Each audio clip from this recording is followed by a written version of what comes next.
Hi, my name's David. I have a passion for things from the Hanoverian, Georgian period, and today I'd like to talk about tea. Now, tea in the Georgian period was just coming into fashion. It was still expensive. You'd have had the lady of the house, and she'd have had a tea caddy like this one. Now, they come in all different styles, and it shows you the date by the style. As you can see, it has a lock on the front. This is because tea was expensive and it would have been locked up so the servants or anybody else didn't pilfer it. It came and opened up the case, and inside you had two compartments and a mixing bowl in the middle, which I've got potpourri in at the moment.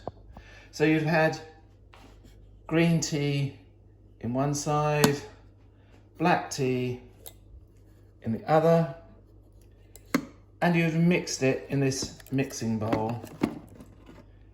So you put your tea in there, depending on your taste, how you wanted it, and you've mixed it in this glass bowl. So this one is from about 1810, 1820.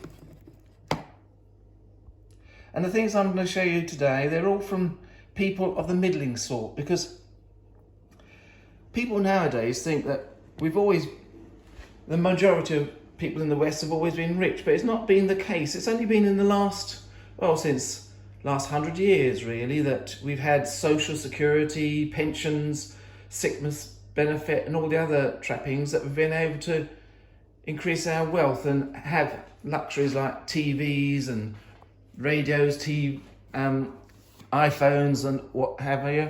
But before that, before my great-grandfather's time, who lived in the 1890s, most people just lived by day to day. And so a lot of these things you wouldn't see on a working class or a family's possessions. These would be on the middling class and upper class. So just to say that this isn't how most people lived. Most people lived in a bad state. If you think of Jack the Ripper's time in the East End, where you had 10 children and 2 adults living in just 2 rooms, that's how most people lived. 80% of the population were just getting by. It wasn't as if, people in the West have been living in luxury for thousands of years. It's only the last couple of 100 years, 100 years and a bit, that we've really had money. Most people were poor.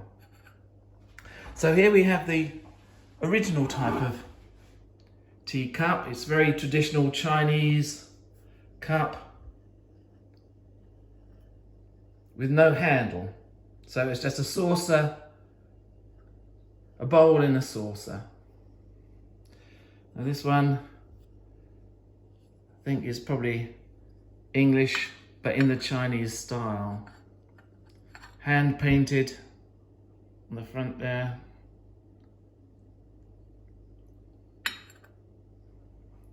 And there's no groove in the middle to stop the cup from moving around, so it could be quite unstable, I would have thought. So you'd have mixed your tea from your thingy, and then you'd have put it in this is 17, teapot. I'll just get you a teapot. This is early teapot, 1770s, 1780s. Kind of bulbous, round shape of the body. Put your tea in, and your water, and then you'd have put it in your teacup. Now, because it's loose leaf, I grew up in my early days when there wasn't any tea bags. It was all loose leaf tea in those days. You just got a packet of tea bags, a packet of tea, and inside there'll be loose leaf tea, and you'd have put your tea in here, 1, 2, 3 scoops, and then 1 for the pot, depending how strong and how many people were going to use it. And then you'd have put your tea strainer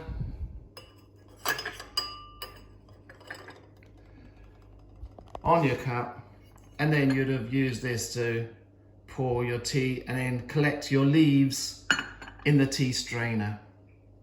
That's how it worked in those days before tea bags.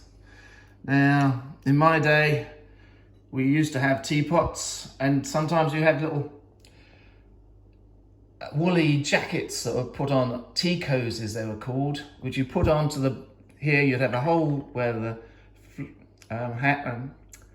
spout was, a hole where the handle was, but above this there'd be some like a woolen little knitted cozy that went over the pot to keep it warm.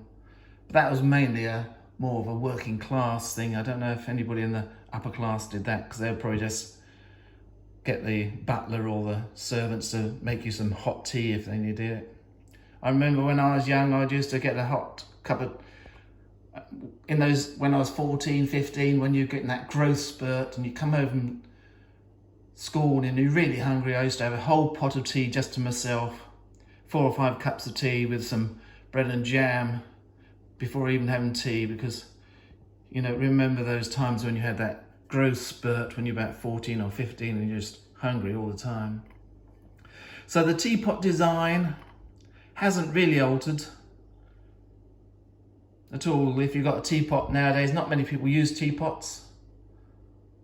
I still have got some, but that's quite, and I used to use it nowadays just for when on special occasions, when people come round, Christmas and stuff like that. Here's another teapot, similar sort of thing, similar sort of age.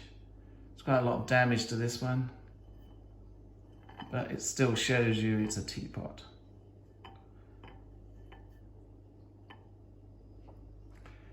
So there you got those. So the early ones like this had no handles, and they were in the Chinese style, blue and white, and often with this what they call the willow pattern type of thing. Sometimes it's different designs on it, but again, this one's spode, so it's actually English spode, even though it's got a young boy riding what can be maybe as a carabao or a cow or something like that. So it's got Chinese designs, but made in England, 1780s, 1800. Again, nice little design. And the base, a bit of gilding. But again, they've got no little hole in the middle to keep the cup from sliding about. So again, you have to watch it. These were mainly the ones where you wouldn't stand around anyway. You'd just be sitting and just picking up the cup rather than having it standing around. So then you had these sort of cups. This is 1815 sort of cup, and it's called the London handle. You've got lots of these where you've got this bit sticking up, and that shows you that that's that period. Again, this has got a Chinese design on it with a gentleman smoking. Maybe it's an opium pipe or something, who knows in those days. The British weren't very good.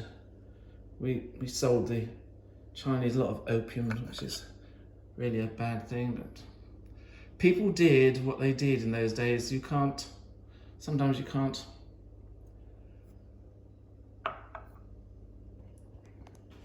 criticize people, because in the day it was the normal thing. Like, it's like in the Georgian period, I can show you some pictures later in another episode, where they do things like cat baiting, bear baiting, dog fights, cock fights. It was the thing, people did it. Nowadays, we'll be appalled at the horror of that sort of thing, but that is the way it was. And then when you go back even further to the Vikings and stuff like that, the raping and pillaging they did, it was just the way it was. Though we nowadays would be appalled at what they did. Their ideas of life were completely different. Again, a Chinese design. Again with the same handle.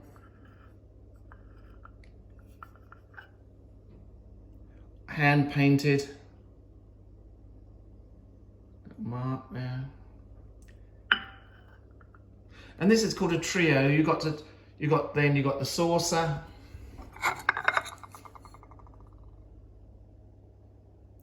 Another little Chinese design. And these are called hill ditch. I think these are hill ditch ones.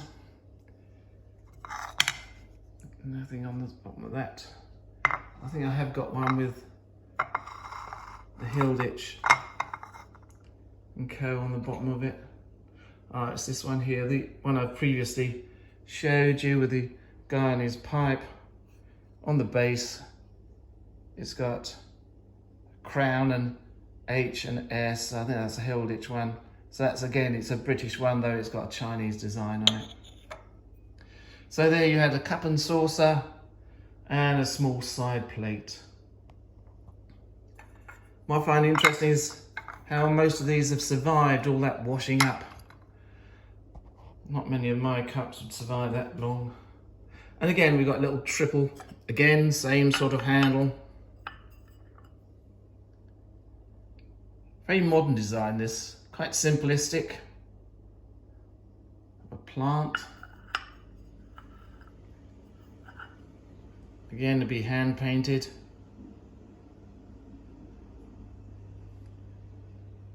This one has got a sort of rim, put the cup in, but no, it's not. It's only a circle. It doesn't actually.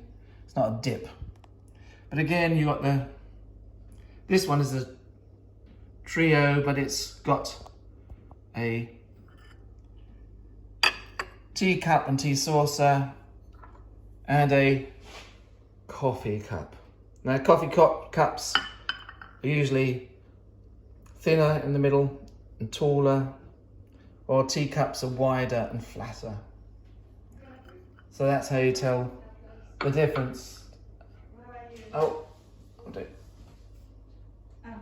So, just going to look at this one, which is another one, a bit late, a bit earlier, just about 1810, 1805. Again, it's a different type of handle. And again, all of this is hand painted. And the paintings, the flowers, they're all done very similar sort of way.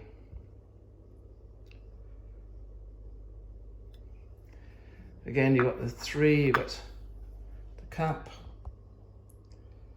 nice saucer.